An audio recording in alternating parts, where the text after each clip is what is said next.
The base pass, and Pete Rose, 38 from a tie and 39 from a clutch tie Cobb, comes up.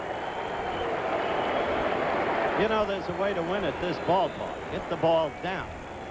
That little dirt spot in front of that dirt area in front of home plate, you can play ping pong off that if one remembers the 1981 World Series.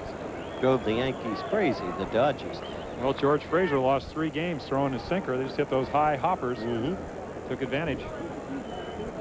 Pete Rose getting more cheers than boos as he comes to the plate, taking low. And, of course, in his 40s now, there is a certain sense of appreciation that did not exist a few years back.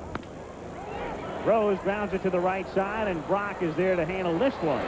So 2 plays go into the book 3-1 after the strikeout of Rose comes to the plate, having grounded out in the first inning. Well, at least they're hitting flies now. Pete Rose. Reedus hit one. Milner hit one.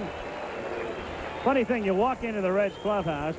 For years, we've been walking into the manager's office. In various clubhouses, and the manager should sit there with a pot belly and a lot of tobacco stains on his shirt. This guy, of course, has 2 batting gloves and a helmet. Well, we talked to him, what, for 15 minutes? Did he ever put the bat down? Did he ever stop swinging? Never. I've known Pete for a long time, and I've never seen him without the bat in the clubhouse. Wayne Krzyzewski was talking about his game-winning single yesterday afternoon in San Diego. He said it was similar situations. You couldn't see the ball. Goose Gotchi's on the mound. He steps up, 2 strikes, single to left field to win the ball game. Utterly amazing. Talking about leading by example. The 44-year-old wonder with a count 1-1 takes low for ball 2. By the way, if you're wondering if this will be Rose's last year, maybe not. Nope. He's going to get the record, but if he keeps hitting the way he is, he'll be back. He's liable to beat Cobb by a mile before it's over. He told me that today. I said, are you obsessed with this Cobb record thing? He said, no. Going into the year, well, we may get that in. Our producer, Chuck Howard, may find time to get that in, so I'll hold the rest of the story on the premise that he can. 2-1 pitch is hit to left field, and another base hit for Pete Rose, and now 38 to break the record. And the crowd roars its approval. At one point, the fans here were... I think the most interesting stat that Pete Rose has is all last season he only walked 40 times. This year he's already walked 38 times. It gives me an indication that I think maybe last year he's a little bit anxious, wouldn't take the walk, was trying to break Ty Cobb's record. This year he knows he's going to have a full year. He knows he's the manager. He can play when he wants to. And because of all those walks, crazily enough, in terms of on-base percentage, he's second in the league to Tommy Herr.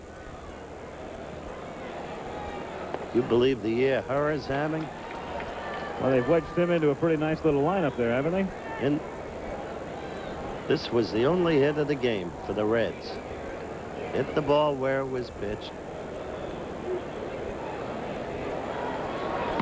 Rose hits it on the ground down to Brock, and they wind up stranding Milner. No runs, no hits, and a man left on. Still just 1 hit yielded by Hershiser after 5.5.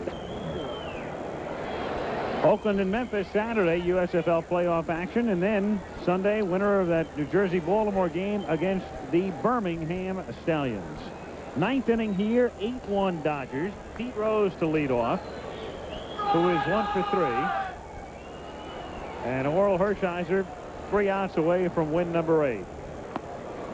A ball. Anyway, Coach, as you were saying, Peter Ueberroth told you. Well, he's very strongly against franchise removals unless the situation is such. He originally told me that only in the case of one of the Bay Area teams could he see it, because it was questionable whether or not the Bay Area could support 2 teams. Now, he does realize there are times when a team needs relief, especially from a lease so onerous, and that's why he went personally to Seattle and got into the renegotiation there. That, in my view, will keep Seattle, the Mariners, in Seattle for a long time to come. Seattle was stung once, you'll remember, in the case of the Pilots. Now the Brewers.